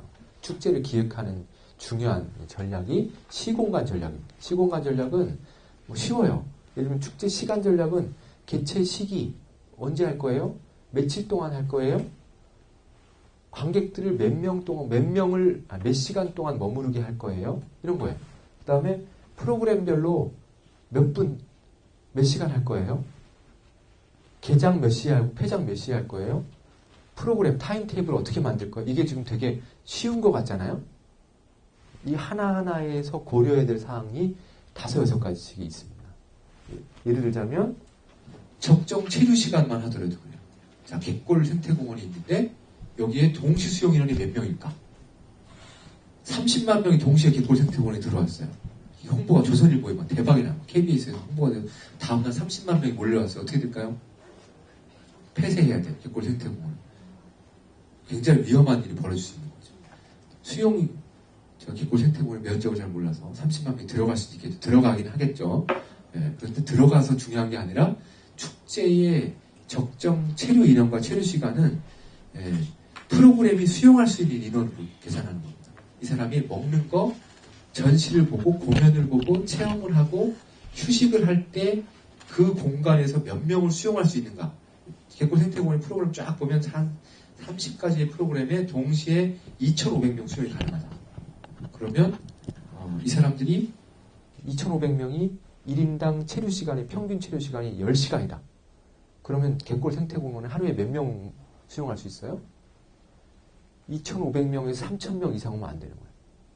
그런데 이 사람들이 이 프로그램을 다 체험하는데 1시간이면 충분해요. 2,500명이.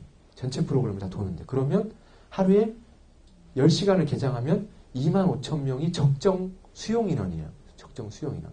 그런데 우리가 갯골 생태공원에 몇 명을 수용할 것인가를 이제 작년에 10만 명인데 올해는 뭐 5일 동안 20만 명을 수용해야 된다. 그러면 하루 n분의 4만 명이잖아요. 평일날 3만 명, 주말 5만 명. 5만 명을 수용하기 위해서는 프로그램을 몇 가지를 놓고 체류 시간을 몇 시간을 해야 될지가 감독님이 고민해야 될 사항들이라는 겁니다. 굉장히 기술적으로 난이도가 높은 기획 과정이에요. 그러니까 쉽게 그런 것들이 막 만들어지는 것이 아니라 아주 여러 차례의 반복된 시행착오를 거쳐서 이런 것들을 만들어내는 거죠. 그래서 무조건 사람이 많이 오는 게 중요한 게 아니에요. 갯골 축제는 너무 많이 올 정도로 홍보가 됐다 그러면 예약제를 하거나 입장료를 받아가지고 출입을 통제해야 될 수도 있어요. 이 축제를 보호하고 환경을 보호하기 위해서 오히려. 그다음에 축제 공간 전략도 마찬가지입니다. 개최지 선정, 행사장 규모, 행사장의 환경 연출, 배치, 관람객 동선 구성. 여기서 많이 우리가 놓치는 게 뭐냐면 행사장의 환경 연출입니다. 갯골 같은 경우에는 환경 연출이 크게 필요가 없지만 다른 축제들은 환경 연출을 해야 돼요. 갯골은 환경 생태형 축제이기 때문에 그냥 거기가 환경이야. 오히려 거기는 많은 것들이 안 들어간, 인위적인 요소들이 많이 안 들어가는 게 환경 연출이에요. 이게 축제장이야? 아무것도 없는 것 같은데 가다 보니까 누가 풀숲에서 연주를 하고 있어요. 앉아서 혼자서 조용히. 또 아무것도 없는 것 같은데 가다 보니까 뭔가 전시가 바닥에 쭉 전시가 되어 있어. 이런 것들이 의외적인 환경 연출이 될 수 있는 거예요. 축제장에 막 많은 부스가 들어오고 많은 설치물들이 들어오고 할수록 생태 환경형 축제는 축제를 못하는 거라고 보시면 돼요. 어떻게 하면 생태 환경적인 요소들이 많이 들어와서 이 축제에 오면 그냥 여기 있는 것만으로 내가 교육이 되는 거예요. 감동이 되고 그런 것들을 만들어요. 굉장히 어려운 질문을 제가 지금 감독님한테 드리고 있는데 그런 비전을 좀 가져야 될 필요가 있지 않나 생각이 듭니다. 좋은 축제와 나쁜 축제를 평가하는 기준이 있나요? 지금 이제 갯골 축제도 아까 시작할 때 문화관광 축제, 유망 축제가 되고 싶다고 막 얘기를 하셨잖아요. 제가 문화관광 축제 평가위원인데 이게 제가 이야기하면 안 되는 거거든요. 벌써 아까 다 이야기하셔서 이게 좀 방송 나가고 저는 이제 잘릴지도 몰라요. 그런데 문화관광 축제 평가위원이 모든 축제를 다 평가하지 않습니다. 이제 일부 축제만 평가를 하게 되는데 그런 그 문화관광 축제 평가처럼 평가를 왜 하는지, 축제는 과연 평가할 수 있는 건지 이 이야기를 하는 겁니다. 축제는 축제를 평가한다는 건 그런 거예요. 제가 어떤 한 사람을 가서 선생님은 A등급이고요. 선생님은 B등급이고 선생님은 C등급이에요. 왜냐하면요, 우리가 상금을 드려야 되는데 등급을 나눠줘야 되기 때문에 일단 A등급은 한 명밖에 안 돼요. 그러니까 선생님 A등급, B등급인 분은 좀 아쉽지만 A등급이 될 수가 없어. A등급 한 명밖에 안 되니까. B등급이에요. 근데 어떻게 평가했어요? 물어보니까 이 선생님에 대해서 키가 몇 센치고 몸무게가 몇이고 친구들이 몇 명인지 물어보고 평가했다. 이러면 이게 평가가 되는 거예요? 안 되는 거예요. 비교가 될지 모르겠지만 우리가 지금 문화관광축제평가나 많은 축제평가가 종합평가를 하고 있어요. 축제의 컨텐츠가 좋은지, 관객들은 많이 오는지, 성장 가능성은 있는지, 운영은 잘하고 있는지, 홍보 마케팅은 잘하고 있는지. 이건 뭐냐면 어떤 사람이 딱 왔는데 국어도 잘하고 수학도 잘하고 영어도 잘하고 뭐 다 잘하는지 안 하는지를 보고 평가하는 거예요. 근데 이 사람은 국어는 100점인데 수학은 관심이 없어. 그럼 이 사람은 아무리 해도 평균점이 떨어져. 계속 C등급이야. 당신은 C등급입니다. 가 돼버리는 거예요. 많은 축제들이 갯골 생태축제와 마포 새우젓 축제랑 비교하면 어떻게 될까요? 비교가 될까요? 안 될까요? 잘 안 될 것 같잖아요. 그죠? 의정부 국제음악국 축제랑 갯골 생태축제랑 비교가 될까요? 안 될까요? 안 되는 거예요. 나는 클래식 연주를 하기 위해서 음악 공부만 계속 해온 음악 영재인데 이 사람한테 지금부터 턱걸이를 몇 개 하는지를 가지고 평가를 해야 되니까 얼른 해보세요. 얘는 D등급이야, D등급. 지원도 해주면 안 되는 거예요. 이렇게 축제평가가 가지고 있는 한계가 있다는 겁니다. 종합평가가 아니라 한계가 있다는 거예요. 그래서 축제에 대한 평가를 불가피하게 예산 지원을 위해서 인센티브를 주기 위해서 순위와 등급을 나누는 것 때문에 어쩔 수 없이 평가를 하고 있지만 축제 평가라는 건 100% 신뢰도나 공정성 이런 것들을 사실 주문하기 굉장히 어려운 측면이 있다는 겁니다. 우리가 어떤 한 사람이 딱 갔을 때 종합병원에서 며칠을 두고 종합검진을 해도 이 사람이 건강한지 아닌지를 판단하기 힘든데 지역에 있는 작은 가정의학과 가서 의사 선생님이 한 1시간 정도 물어보고 문진하고 만져보고 당신은 몸이 굉장히 안 좋은 것 같아. 82점. 빨리 나가세요. 다음 사람이 들어와요. 이런 것처럼 될 수 있다는 겁니다. 그건 굉장히 위험하다는 거죠. 그런데 그 사람이 뭘 잘하냐면 이비인후과 전문이야. 선생님 제가 이 목이 아파가지고 이거 좀 검사해줘요. 그러면 이비인후과 목이 좀 편도가 부어서 편도를 잘라야 되겠어요. 이런 건 정확한 검진이 될 수 있다는 거죠. 부문별 평가들이 필요하다는 거예요. 축제.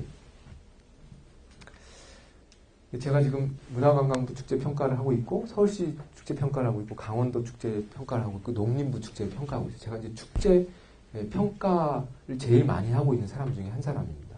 근데 제가 이야기하는 것처럼 축제 평가를 하면서도 그 한계가 너무 명확하기 때문에 축제 평가 시스템을 컨설팅형 평가, 맞춤형 평가로 맞춰가야 된다라고 좀 얘기를 많이 하고 다니고 있습니다. 그래서 어떤 평가 목적을 갖고 평가를 하는가 하는 것이 굉장히 중요하다는 겁니다. 지금 서울시 축제 평가는 지금 3년간 평가를 하고 있지만 순위를 매겨서 예산을 분배하기 위한 평가가 아니라 컨설팅을 통해서 축제의 성장을 유도해내기 위한 맞춤형 컨설팅 평가 방향으로 지금 가고 있어요. 그런 평가들이 예산도 필요하고 전문 평가자도 필요하기 때문에 어려울 수 있다는 거죠. 과정 평가도 필요한데 대부분 현장에 가서 그냥 보고 평가하는 경우가 많다는 거예요. 축제를 제대로 평가하려면 계획 평가, 계획이 적절한지, 실행이 적절한지, 준비 과정이 적절한지, 성과가 잘 나왔는지를 다 비교하고 평가해야 돼요. 그래야지 다면적인, 입체적인 평가가 될 수 있다는 거예요. 그래서 이 축제에 대한 평가의 항목이 문화관광축제는 축제 기획서에 10점, 축제 컨텐츠에 50점이에요. 축제 컨텐츠 굉장히 큰 평가 비중을 갖고 있습니다. 그리고 축제 운영이 10점이에요. 예전에는 이게 더 높았어요. 그리고 축제 발전성, 성장 가능성이 20점인데 여기에 독립적인 축제 조직체를 구성하였는지 축제가 재정 자립도를 가지고 있는지를 물어봅니다. 그리고 축제 성과가 10점이에요. 예전에는 성과가 굉장히 높았어요. 관광객이 몇 명 왔는지, 경제 효과가 얼마나 났는지 이런 것들이 변화되고 있다는 거죠. 그래서 지역의 축제를 보는 관점도 약간 수준이 달라지고 있다는 겁니다. 그래서 컨텐츠가 가장 중요하다는 것을 인식을 할 필요가 있을 것 같고요. 서울시 축제평가는 이제 제가 잠깐 말씀드렸으니까 넘어가고 서울 축제평가는 이런 프로세스를 통해서 지금 진행이 되고 있습니다. 축제 성장. 축제는 해가 갈수록 성장하고 발전하는 건가요? 축제가 꼭 성장해야 되는 건가요? 이걸 제가 이제 이야기한 거는 아까 제가 말씀드렸죠. 살아있는 문화 유기체로서 축제는 성장하게 되어 있다. 그런데 그 성장을 제대로 우리가 끌고 가기 위해서는 토양을 잘 만들어줘야 된다는 거예요. 축제의 성장은 규모가 커지는 건 아니에요. 그래서 갯골 축제가 잘 되려면 지금 20만 명 오는 걸 50만 명이 올 때까지 막 규모를 불려가지고 행사장을 확대해야 된다. 이런 게 아니라는 거예요. 그 축제가 필요로 하는 소재와 주제, 그 다음에 그 축제의 목적이 있잖아요. 그 목적에 적합한 수용 인원 정도를 가지면 되는 겁니다. 세계적인 축제는 반드시 많은 사람들이 오는 축제가 아닙니다. 적절한 인원이 오는 거예요. 갯골 축제에 적절 수용 인원이 얼마인지를 보고 어느 시간에서부터는 마케팅을 중단해야 될 수도 있는 거죠. 사람들이 많이 오게 될 경우에. 그리고 뭘 해요? 충성도 높은 사람들이 올 수 있도록 끌어들여야 되는 거죠. 그 다음에 크고 약한 축제가 아니라 작고 강한 축제를 만들 필요가 있다는 거예요. 그다음에 축제 성장 단계가 있다는 걸 이해하실 필요가 있는데, 제가 아까 축제는 태동기, 성장기, 안정기, 확산기가 있다고 그랬잖아요. 그래서 확산기 정도에 들어가면 축제가 주변에 막 영향을 미쳐요. 산천어 축제 이제 15년이 넘었는데 그 정도 되니까 어떻게 해요? 산천어 축제하는 시기가 되면 경기도와 강원도의 그 주변에 20개의 유사 축제들이 막 생겨나서 산천어를 잡는 거잖아요. 산천어 축제는. 그럼 가는 길에 빙어 잡는 거, 송어 잡기, 은어 잡기, 뭐 온갖 물고기 잡는, 얼음에 구멍 뚫어서 물고기 잡는 축제들이 20개가 생겨났어요. 산천어 축제가 영향을 미쳐요? 이 축제들이 막 생겨나면 산천어 축제로 가는 관객들이 안 가요? 가요. 왜? 거기 갈 사람은 다 가는 거예요. 너무 많이 와서 좀 안 왔으면 좋겠는 사람들, 거기까지 안 가도 되는 사람들은 딴 데서 가는 거예요. 전혀 산천어 축제에 영향을 안 미치는 거예요. 그 정도 되면 확산기에 되는 거예요. 그래서 갯골 생태축제가 확산기에 딱 들었으면 이 갯골 생태축제를 배우러 오는 사람들이 전체 방문객의 3분의 1 정도가 되고, 나머지는 매니아층이 오고 지역의 갯골 생태축제와 같은 유사 축제들이 많이 만들어지면서 여기서 그런 모델과 프로그램들을 전파해주는 그런 역할을 하게 되는 거예요. 축제는 예산 지원을 받지 않으면 할 수가 없나요? 네. 지원이 끊기면 축제는 중단해야 되나요? 중단해야 되는 축제들도 있어요. 예술축제 같은 경우. 근데 산업형 축제는 중단해도 살아갈 수는 있는 거예요. 중요한 거는 중단되지 않으려면 주인이 확실하게 있어야 된다는 거죠. 공공재로서의 축제 공익성이 있기 때문에 축제를 계속적으로 지원을 받을 수 있는 가능성이 큽니다. 하지만 축제 자생성 강화를 위해서 재생산 구조를 만들어내야 되고요. 축제의 간접 지원 형태라는 거는, 축제는 예산만 받는 게 지원이 아니라 행정 공무원들이 와서 같이 움직여주거나 행정적으로 장소 섭외를 해주거나 홍보를 지원해주고, 이런 것들이 다 간접 지원인 거죠. 실제로는 3억의 예산 지원이 된다 하더라도 시흥시에서는 갯골축제에 훨씬 더 큰 다양한 형태의 간접 지원을 통해서 축제를 키워나가고 있다고 보여야 되는 겁니다. 그래서 어떤 간접 지원 영역이 필요한가를 잘 파악해가지고 요청하고 그런 구조를 만들어내야 된다는 거죠. 서울에는 그런 걸 하기 위해서 축제 지원센터를 만들었고요. 축제 상호 간의 협력과 연대를 통한 지원이 필요하다는 겁니다. 갯골 축제가 주변에 있는 이런 축제들과 서로 연대를 통해서 서로 상생하는 그런 전략을 좀 갖춰야 될 필요가 있고요. 해외에는 페스티벌 에딘버러에 12개 축제가 있는데, 이런 것들을 지원하기 위해서 8명의 풀타임 직원이 근무하는 에딘버러 축제 지원 조직이 있어요. 거기서는 뭘 하냐면요, 프로그램도 개발해주고 협력 마케팅도 해주고 혁신 프로젝트도 만들고 전문성을 개발해주고 스폰서십과 펀드레이징도 하고 환경적 지속 가능성을 위해서 고민하고 연구를 해요. 이런 것들은 개별 축제에서 할 수 없는 거예요. 그럼 시흥도 이제 축제가 많아져서 한 6개 정도의 큰 축제가 있다 그러면 그걸 각 축제에서 맡길 수 있는 게 있고, 축제 지원팀에서 이런 간접 지원 영역들, 연구, 개발, 평가, 설문, 마케팅 이런 것들을 해주는 조직이 만들 수 있는 거예요. 그래서 그런 역할들을 더 중요하게 생각해야 될 필요가 있다는 겁니다. 시간이 갈수록. 서울시 축제지원센터는 직접 예산 지원도 하지만 평가 컨설팅, 연구조사, 교육 프로그램 지원, 통합 정보화 및 DB 구축, 네트워크 지원, 홍보 마케팅 지원, 국제교류 지원, 마을 축제 지원, 신규 축제 인큐베이팅 지원 같은 다양한 형태의 지원 기능들을 행하기 위한 축제 지원센터를 만들었는데 예산을 안 줘요. 시에서. 그래가지고 지금 2개밖에 못하고 있습니다. 평가하고 DB 구축하는 거 정도만 올해 하고 있어요. 자, 이제 마지막 10번째, 축제 전문가가 양성될 수 있는가? 축제에 대한 교육을 얼마나 받아야 되는지. 지금 여러분들이 이제 축제에 대한 교육을 받고 있죠. 한국은 축제 전문가가 되면 먹고 살 수 있나요? 이거는 이제 감독님한테 물어보세요. 먹고 살 수 있습니다. 축제 전문가가 되고 싶으신 분은 저한테 오세요. 근데 여기 분들은 축제 전문가가 되려고 온 건 아니잖아요. 시흥의 시민축제 전문가, 시민축제위원, 시민축제 기획자가 되는 거죠. 여러분들이 축제 전문가가 되면 제가 이제 먹고 살 길이 없어지니까 막 막아야 되죠. 축제 인력이 양성할 때 중요한 방향성이 아까 제가 말씀드렸던 것처럼 나는 예술감독인가 행정감독인가를 구분할 필요가 있다. 프로그램 파트인가 운영 파트인가 이 두 개가 구분이 될 필요가 있다는 거고요. 그래서 예술가인가 기획자인가에 대한 자기 정체성에 대한 확인이 필요하고 모두 전문가가 될 수는 없지만 주인이 될 수는 있다는 겁니다. 축제 주인이 될 수 있죠. 여러분들은 축제 주인이 되셔야 됩니다. 축제 감독이 있고 축제 코치가 있는데 축제 감독은 지역에서 이제 부담스러워해서 제가 이제 축제 코치라는 제도를 지금 만들려고 하고 있습니다. 그리고 지속적인 자기 개발과 학습 공동체가 필요하다. 여러분들이 지금 하고 있는 이게 이제 학습 공동체 형태라고 보여지고요. 시민과 행정과 전문가가 협력하는 거버넌스 조직을 만들어야 된다고 봅니다.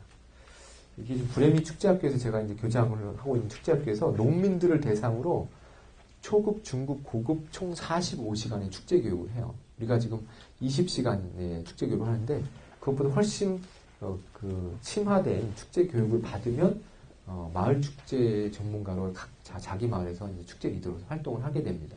이런 양성 과정들이 있고요. 시흥 같은 경우는 작년에 이제 10강을 듣고 올해 10강을 들으시면 벌써 40시간의 교육을 받는 거기 때문에 다른 시민들하고는 좀 차이가 있죠. 시흥에 이런 교육이 몇 년만 지속이 되면 시흥 시민들은 축제에 대해서 다른 지역보다 훨씬 더 좋은 인적 자원들이 형성이 되는 겁니다.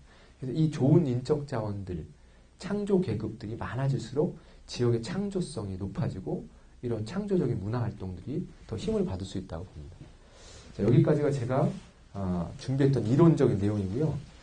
이 시흥의 축제에 대한 이야기를 한 30분 이야기하려고 했는데 지금 10분 남았어요. 10분 동안 제가 간단하게만 말씀드릴게요. 먼저 이제 시흥 갯골 축제입니다. 갯골 축제는 다 아시니까 제가 갯골 축제에 대해서 이야기하려고 했던 거는 성과와 개선 과제 요것만 이야기하려고 했어요. 갯골 축제를 제가 봤을 때 환경 생태 문화 도시로서의 시흥의 브랜드 가치를 높여주는 대표 축제로서 입지를 확보했다라고 봅니다. 작년에. 그리고 연예인 가수 초청 행사를 지향하고 주민주도형 축제 프로그램 개발과 축제 조직의 시민 참여 확대로 차별화된 성장 가능성, 다른 지역의 축제와는 다른 성장 가능성을 확인할 수 있었다고 생각이 되고요. 그다음에 어형선 퍼레이드 등 대표 프로그램의 개발을 통해서 축제성 강화가 이루어졌다고 봅니다. 그리고 갯골 생태공원이라고 하는 차별화된 축제 장소에 적합한 다양한 공연 및 참여 프로그램을 개발해냈다고 보여져요. 그래서 이런 그 성과들을 작년에 냈다고 보고요. 이제 개선해야 될 과제로는 자원과 환경적 매력에 비해서 축제 브랜드 인지도가 약합니다. 아직까지는. 그래서 지금은 현재 한 50%는 외지인들이 오고 있지만 아직까지도 이 축제 브랜드가 경기도의 탑 10위권 안에 들려면 조금 더 인지도를 높여야 될 필요가 있다는 생각이 들고요. 축제 홍보가 개선돼야 됩니다. 작년에도 보면 지금 가장 SNS라든지 그 온라인을 통한 홍보가 많아져야 되는데 이 시흥은 지금 축제 홍보에서 그 비중이 굉장히 낮더라고요. 그래서 홍보 개선이 좀 필요하고 축제 실행에 청년층과 대학생 축제 자원활동가들을 좀 더 많이 참여할 수 있도록 그 시흥의 청년층에 대한 교육과 이 사람들이 참여를 할 수 있는 자원활동가들에 대한 교육. 그래서 뭐 갯골 지킴이라든지 뭐 시흥 문화 지킴이 뭐 이런 식으로 아주 거창한 이름을 좀 붙여줘서 아이들이 방학 때 되면 뭐 축제장 아니 축제 때 되면 다 내려와서 같이 활동할 수 있도록. 우리가 일본에 축제 보러 갔을 때 그 축제 하면 도쿄에서 히타치 이런 다니는 사람이 연차를 다 모아가지고 15일 동안 휴가를 내가지고 내려와서 지역의 축제에 참여를 해요. 그런 아이들이 많아질 수 있도록. 그러려면 어떻게 해야 돼요? 초, 중, 고 때부터 이 축제에 참여하고 자기가 경험하고 주체가 될 수 있는 길을 터주고, 그리고 대학생이 되면 적극적으로 이 축제에 스텝으로 참여할 수 있는 길이 만들어지고, 이 아이들이 커서 축제의 중도적인 세력이 될 수 있도록 만들어줘야 되는 겁니다.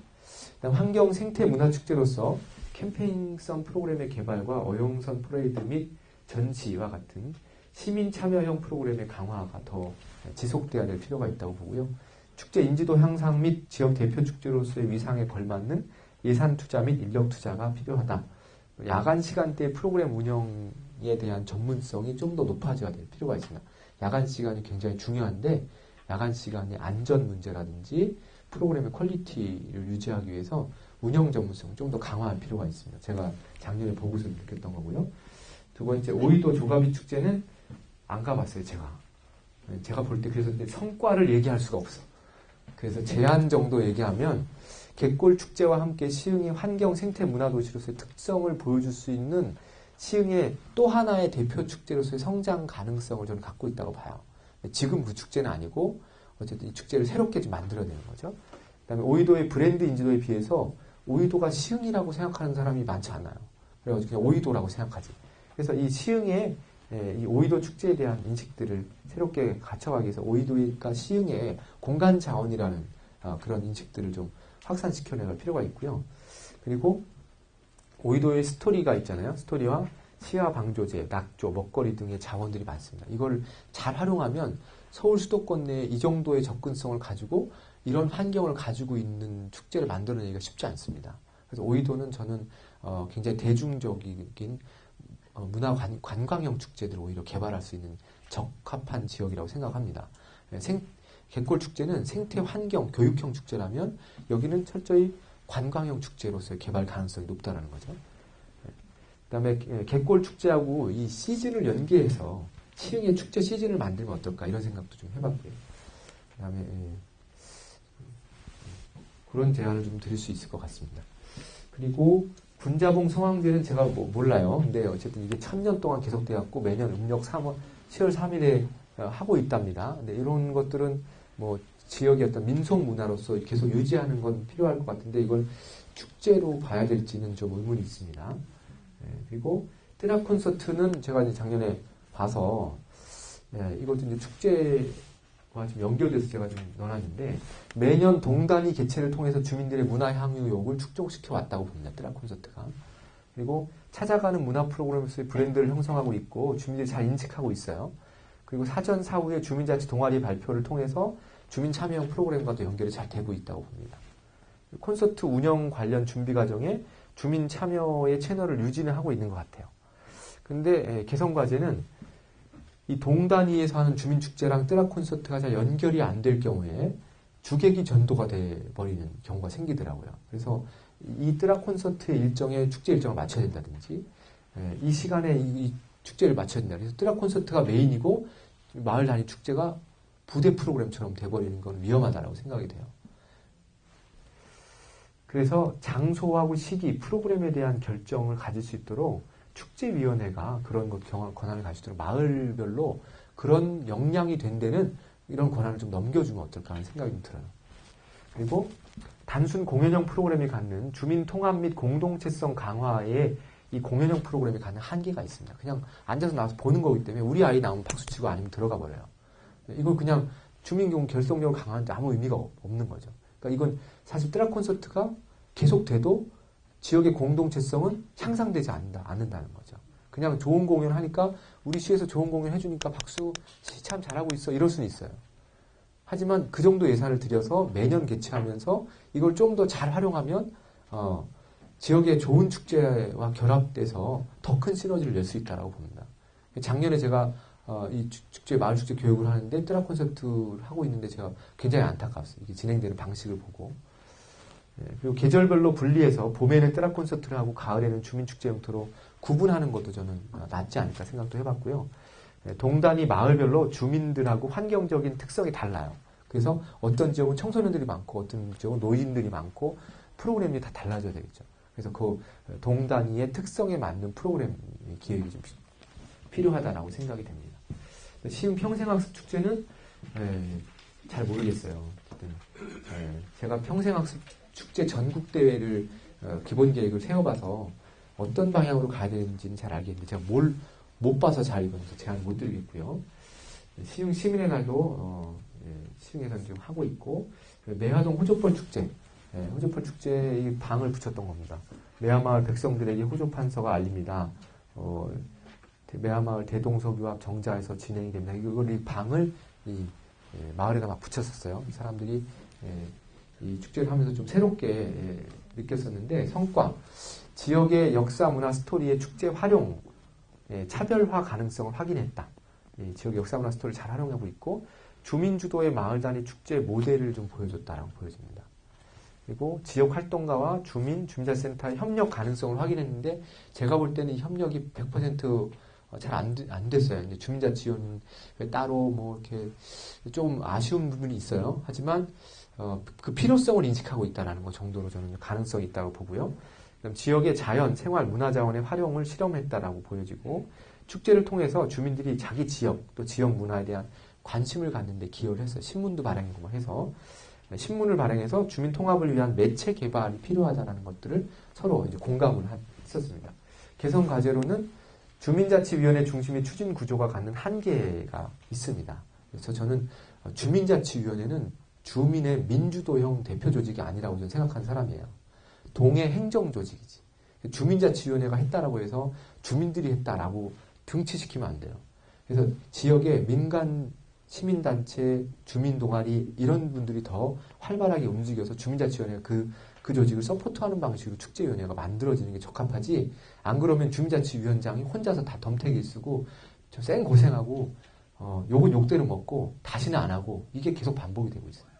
주민자치위원회 중심의 축제는 아닙니다. 그래서 이건 이제 행정에서도 좀 정확하게 인식하고 추진 구조를 바꿔내는 데다가 더 많은 지원을 해줄 수 있도록 차별화된 지원이 필요하다고 봅니다. 그 다음에 축제 준비 과정에 참여를 통한 축제 사전 홍보 및 관심 증폭이 필요하고요. 주민들이 준비 과정에 참여를 안 하다 보니까 관심이 없어요. 축제. 오지도 않고. 주민이 몇만 명인데 1000명도 안 와. 이거 문제가 있는 거죠. 프로그램의 준비 미비로 완성도가 많이 떨어지고요. 프로그램의 양보다 질적 수준이 필요하다고 봅니다. 그 다음에 행사 동선 설정에 대한 치밀한 준비와 미션 트래킹 형태의 프로그램 개발이 필요하다. 이건 마을 돌아다니면서 뭔가를 수행하고 스탬프를 받는다든지 어쨌든 자꾸 돌아다니면서 여기는 지금 호족벌 축제니까 그 호족벌 전체를 다니면서 뭐 스탬프 랠리를 한다든지 걸어다니게 만드는 호족벌을 걸어다니는 게 중요한 프로그램이거든요. 사람들이 막 걸어다녀야 돼 거기를. 그러려면 걸어다닐 이유를 줘야 되는데 내가 여기를 왜 걸어가고 있지? 이러면 안 되는 거예요. 그랬어요. 내가 왜 이렇게 오래 걷고 있지? 가다 보니까 끝이 안 나오는 거예요. 중간에 막 돌아오는데 저 끝에 가야 공연하는 무대가 있었어요. 거기까지 가지를 못해요. 그 단계별로 코스를 만들어낼 필요가 있는 거죠. 축제 실행팀의 보강을 통해서 업무 집중을 해소할 필요가 있습니다. 제가 이건 이제 호주벌 축제 직접 모니터링을 가봐서 경험한 거고요. 자, 이제 불가능한 강의 시간에 제가 또 1시간 반 안에 3시간 반짜리 지금 압축해서 하느라고 정작 보여드릴 것들을 많이 못 보여드렸는데요. 좀 이해가 되셨어요? 네, 축제 전체를 좀 한번 쭉 여러분들이 볼 수 있게 해서 축제 기획, 공간, 정의, 뭐 평가 이런 것들을 다 듣고 이제 조금 더 축제에 좀 가까워졌으면 하는 바람에서 이렇게 준비를 해봤고요. 다음부터는 이제 좀 더 세분화된 분야별 강의들이 좀 들어가게 될 것 같습니다. 그래서 오늘은 이제 개론식 강의라고 생각하시고 제가 오늘 못다한 부분들은 다행히 저는 뒤에 2번 더 여러분들과 만날 시간이 있으니까 그때 좀 더 보강해서 설명을 드리도록 하겠습니다. 질문 있으시면 잘 생각해 주셨다가 그때 몰아가지고 질문을 하시면 좋을 것 같습니다. 6시 1분입니다. 수고하셨습니다.